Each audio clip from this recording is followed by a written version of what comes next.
Thank you very much, Mr. Chetin. I'm very sorry, it was really very useful, I think, really to learn a lot of information from you.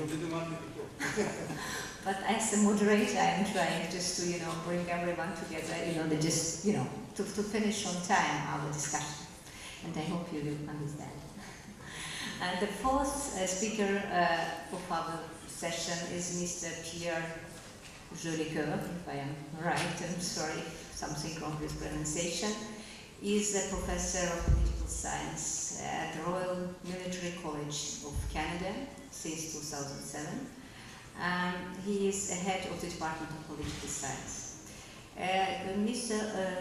Jolicoeur is mainly teaching courses on international relations, strategic studies. His theoretical works concentrate on secessionism, federalism, ethnic conflicts, and conflict resolution. Dr. Jolicoeur is also a specialist of the Caucasus and the southeastern Europe. Floor is yours, please. Ladies and gentlemen, esteemed guests, it is an honor for me to be here, to visit this fascinating part of the world, and to be able to present the result of my research on the consequences of the Kosovo Unilateral Declaration of Independence, the UDI, for the purpose of simulating constructive discussions in the Caucasus context. I entitled my presentation, The Kosovo Model, a Bad Precedent for Conflict Management in the Caucasus. My remarks today will focus on the notion of conflict management and how it has evolved to produce the Kosovo model. I will argue that the consequences of the application of this model are pregnant with problems for the Caucasus, and that, as such, the decision to support Kosovo independence by the major powers was ill-advised. Before proceeding, I would like to draw the broad definitional lines of conflict management as it emerged in the immediate post-Cold War strategic environment some 20 years ago. I will then expand to how the evolution of that notion led to the Kosovo UDI, Unilateral Declaration of Independence, and will thereafter focus my attention on the consequences for the future of conflict management for the Caucasus. So, post-Cold War conflict management. What do we mean by conflict management? Essentially, it is the employment of mechanisms, unilaterally or multilaterally, to bring a satisfactory conclusion to international or intra-national tensions. During the Cold War, the management of those tensions focused around the dissuasive relations between the superpowers, their client states, and conflict management in the non-aligned countries, what came to be known as traditional UN peacekeeping. International order was guaranteed by a combination of self-help realism, manifested by the threat of nuclear destruction, and cooperative multilateralism, thanks to the authority of the United Nations. The end of the Cold War eliminated the ideological tensions between the superpowers and allowed the UN to engage in activities for which it had been created at the end of the Second World War. These activities attempt to account for the new dynamics of conflict within states. The seminal interpretation of new conflict management practice was given to us by Boutros Boutros-Ghali, the then UN Secretary General, in his Agenda for Peace. The ideas expressed in this document forge a comprehensive idea of conflict management which incorporated conflict prevention, peacekeeping, and post-conflict peace building. However, the new countries of the post-Cold War show themselves to be refractory to the authority of the United Nations. The methods used by the UN prove wholly inadequate to the new conflict dynamics. At the moment when the Kosovo War erupted, NATO, led by the United States, had filled the UN functions of peacekeeping and peace enforcement in the Balkans. Only a few years later, its activities would geographically expand to include Afghanistan. The inclusion of NATO, or coalitions of the willing, in the arena of peacemaking and peace enforcement represented a qualitative change in conflict management practice, but it remained cooperative insofar as NATO missions such as I4, S4, and K4 were all authorized by the United Nations Security Council. Now, the Kosovo experience. The Kosovo War threatened to shatter this paradigm. Between late 1998 and spring 1999, major powers, including Russia, met with the representatives of the Kosovo breakaway province and the Serb leadership to hammer out a proposal at the French castle of Rambouillet. The Rambouillet Accords, as it came to be known, insisted on the preservation of territorial integrity of the Federal Republic of Yugoslavia and also on the right of self-determination of the minority Kosovar Albanians. It offered to put Kosovo under international administration pending the development of Kosovar institutions and Serb-Kosovar agreement on the final status of Kosovo. Serbs repudiated the deal because the presence of international administration on its territory was a violation of its sovereignty. Kosovars faced a grave humanitarian threat, and major powers were unable to agree to intervene with a UN Security Council. When NATO went ahead with Operation Allied Force, it broke with the tradition of respecting UN procedures and with international law, as the action was not sanctioned by the United Nations. The alliance attacked a sovereign country based on humanitarian motives to protect a minority. Some have argued that although illegal, the action was legitimate. Much has been said about the danger of the legal precedent this set and about the reaction of Russia and China to NATO's decision.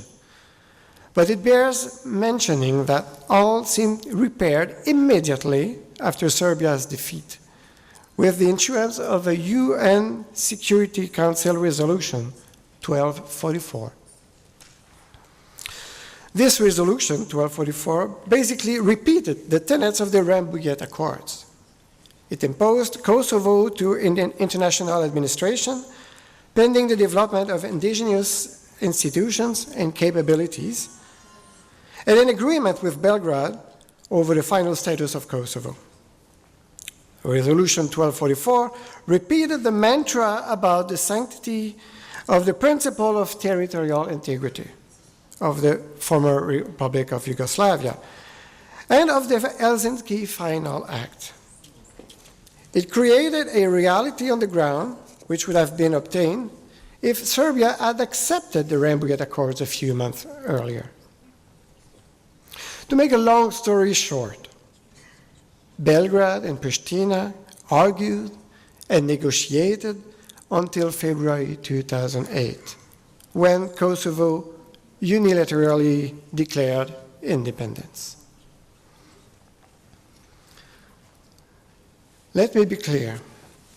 When I mention that Kosovo unilateral declaration of independence is a rupture with the convention, it's not the independence status which will create instability in the international arena. If Belgrade and Pristina had kept negotiating, perhaps both sides would have come to the conclusion that there was no way to continue together. The point here, of course, is that this would have been legitimized by the mutuality of the decision. It seemed that the Kosovo model of conflict management foresaw that. If worst came to worst, and if the former Republic of Yugoslavia had to part with Kosovo, at least international custom would have been preserved through the mutuality of the decision, much like the separation of the Czech and Slovak republics in 1992. Instead, the Kosovo Provisional Authority disobeyed the Resolution 1244 by declaring unilateral independence. Serbia would have been justified, I think, in thinking that no one would recognize Kosovo, since so many reiterations of the sanctity of its borders, territorial integrity, obedience to the UN Charter, and Helsinki principles, etc., had been made by the international community over the last decade. But the international community did not reprimand Kosovo. Instead, major powers recognized Kosovo's independence almost immediately. That represents a major break with tradition, with promises made and with international law. It seemed that the major powers believed that stability would be achieved rapidly if recognition soon followed. Instead, the much feared reignition of ethnic conflict seemed to loom, as now other small regions of the Balkans sought autonomy, independence, or separation. Sanjak, Republika Srpska, now northern Kosovo, are now all calling for secession or reconnection with Serbia. I describe what is the Kosovo model. From this model, I drag a few conclusions or a few lessons, but let me focus on the one in particular. The post-unilateral declaration of independence conflict management paradigm. This leads to conflict management back to a state-based practice away from the practice of multilateralism. This is a very serious development for small powers needing multilateral agencies to internationalize and mediate their disputes. In effect, we are seeing a return to realpolitik across the board. This has been exemplified by the French-led intervention in Mali and the French and United Kingdom-led intervention in Libya. Obviously, the type of conflict management that this invites has profound consequences for the whole Caucasus. In a way, we have already seen the impact of this type of management method in action after the Russo-Georgian War of 2008. The Russo-Georgian War has been interpreted by Russia as a response to a humanitarian catastrophe happening in South Ossetia and Abkhazia. It is significant that the six-point agreement brokered by France as the president of the EU Council did not reflect the territorial integrity of Georgia. But even more telling, it is the relative ease with which Russia has been able to eliminate the UN and the OSCE as actors on the ground, leaving the EU monitoring mission as the only international presence in Georgia. It's also relevant to point out that Georgia has not figured in any UN Security Council resolution since 2009, meaning that if it grows unsatisfied with the Geneva talks format, it is impossible for her to effectively appeal to internationalize her case. The apparently lethargy of the United States, in this case, as part of the Geneva format, seems to indicate either wariness of intervention, mistrust of Georgia, or, less probably, but still plausible, support for the Russian position.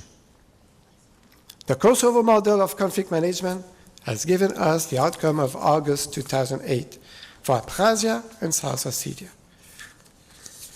In way of conclusion, the only alternative, in my view,